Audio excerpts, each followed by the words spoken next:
Today we're taking a look at this blood glucose monitor kit. 2 boxes, 100 needles. You get 100 of the strips, carrying pouch, and also the unit itself. They also provide you with batteries for your unit. So let's go ahead and show you how this works. Go ahead and unthread the top cap here. Let's see. So we're gonna pop that top cap off.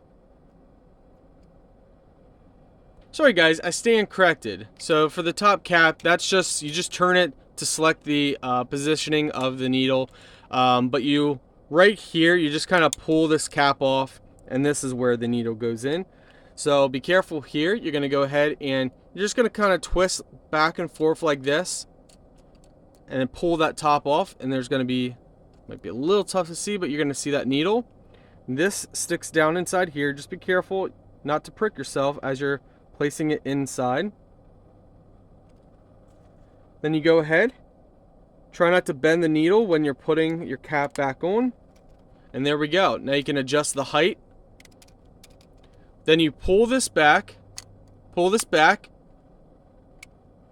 and press, and it pricks.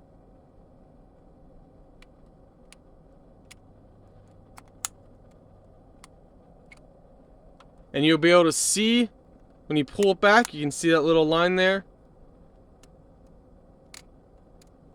Press it, and it pricks. Due to the nature of blood, we can't actually show you guys pricking ourselves and putting it on the stick. There are guidelines we do have to follow. But let's go ahead and pull out a stick and then show you guys. We can at least give you guys the step here. So, what you're going to do is you're going to use this like we showed you. You prick yourself, and then, you know, you got your little droplet right on your finger or wherever you do it. You take it like this, and you just dab at that droplet, and the blood should transfer through this line up in here.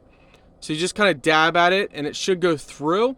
And then this, you stick inside here like that, and then it reads it. Now, it's not going to show anything for us because there's no blood. But, you know, sometimes it takes a few tries of doing this to learn it. Once you learn it, you know, you're good to go. So don't feel discouraged if you do it and, you know, you fail or it says error. You know, just read the manual and you guys will get it. But these kits work good.